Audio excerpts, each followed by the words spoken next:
Sound. Glenn McCory's little article in the Chronicler. Oh, it's actually written by Glenn McClory. I thought he was just quoted. But basically, this is Glenn McCory saying that Anthony Joshua belongs on a pay-per-view. Which, straight away, the first question I asked was, Glenn McCrory works for Sky, and Sky's got a contract with who, so it seems like corporate bullshit to me. Basically, it goes on to say, everyone wants to see the rise of Anthony Joshua. The guy's like the Terminator, except he talks better, and he even looks like Arno. And he filled an event, he's jammed the O2 Arena to the rafters for the Commonwealth title fight. He's got serious pulling power, which obviously no one could deny. And that, like it or not, that sort of popularity demands pay-per-view. Some people aren't happy with rumours that his British title fight in December with Dillian White could be pay-per-view, but whether it is or not, it's going to be eventually. Well, that's fair enough eventually, because obviously, if he becomes the heavyweight champion, or he's fighting some real legitimate guys, and obviously we're all expecting, none of us are going to Martin's paying £20, probably even £30, whatever, to see the big fella in a really exciting, action-packed fight. But what he's saying is that it demands it. Who demands it? I mean, I don't think us the fans are demanding it, are we? Are we demanding it? I don't think any of us are trying to force £20 into Eddie Hearn's and Sky's and Anthony Joshua's hand, are we? And we don't mind giving it to Joshua, do we, for big fights. So basically what he's saying is that Eddie Hearn's demanding it, Sky's demanding it, and maybe Joshua's demanding it, but we just don't know that. And if it happens eventually, then yeah, that's fair enough, but until then, I don't think so. And he goes on to say that it's also justified because there's real animosity there, and there's actually a chance of AJ losing. So any fight that any fighter's got any chance of losing it should be a pay-per-view event.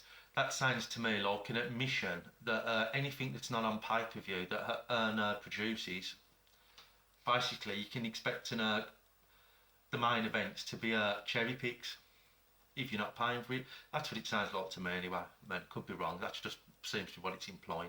And then it goes on, I mean, this is a bit of a trick, this bit, and then it goes on then to tell us people were paying thousands and thousands to sit ringside to watch Floyd Mayweather. So what, who cares?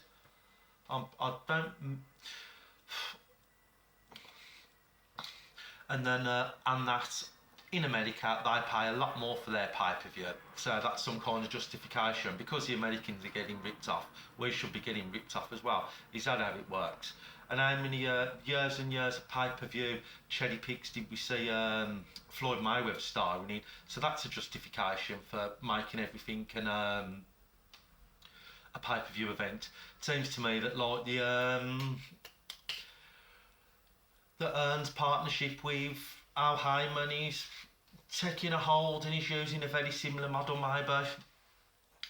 And it don't matter, I mean, it goes on to say how marketable he is. I mean, we all know how marketable he is, we all like to watch him. But to be honest with you, sometimes I don't even, I did watch him against Cornish, but a couple of his fights, I haven't even bothered watching on the night because it was such a foregone conclusion.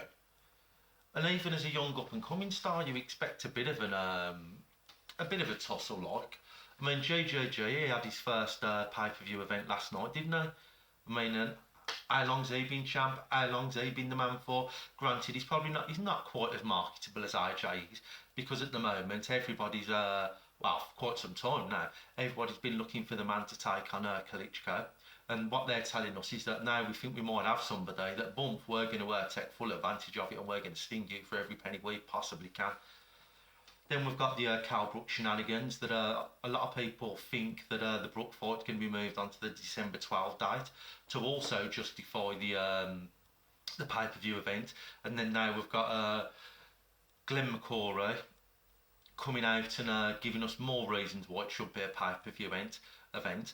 And I see mccory is nothing more than a familiar of Sky, and because it all ties into the same thing, doesn't it? So basically, he's just like their bitch, and he's just saying what I want him to say to make sure that he gets his money. And then he gives, and then he says, "Oh well, it was exactly the same with Mike Tyson. It wasn't the same with Mike Tyson, now was it? To my knowledge, Mike Tyson, we did it because there was other people around there. That Mike Tyson's first pay-per-view event. I mean, I don't even know this for a fact, but I'm pretty sure that it wasn't at least until he became the WBC champion when he beat Trevor Burbick." And then he goes on to say that, speaking as a fan, I definitely think it's worth it. Do you really, Glenn? Do you pay £20 to watch every one of these fights, do you? So I don't really know where the guy's coming from, and I kind of think he's taking the piss, really. And I can't see why somebody would come out and say that he's supposed to be a commentator and there's supposed to be some kind of impartiality going on here. But there doesn't seem to be to me. And he's coming out and he's telling us that yeah, this is a pay-per-view event. This should be a pay-per-view event. Every time Anthony Joshua fights, it should be a pay-per-view event. Every time you see a competitive fight and the main fighter has got any chance of losing, it should be a pay-per-view event. As I've just said, JJ, he's been doing this for years, fighting the best people he can fight. Klitschko's been fighting the best people that he can, yeah, and he's not, granted, neither of those are as marketable, particularly Klitschko, obviously, with that jab and grab business. But there we go. If you've got any views on this, let me know what you think. Right, nice one. Cheers. Stay safe.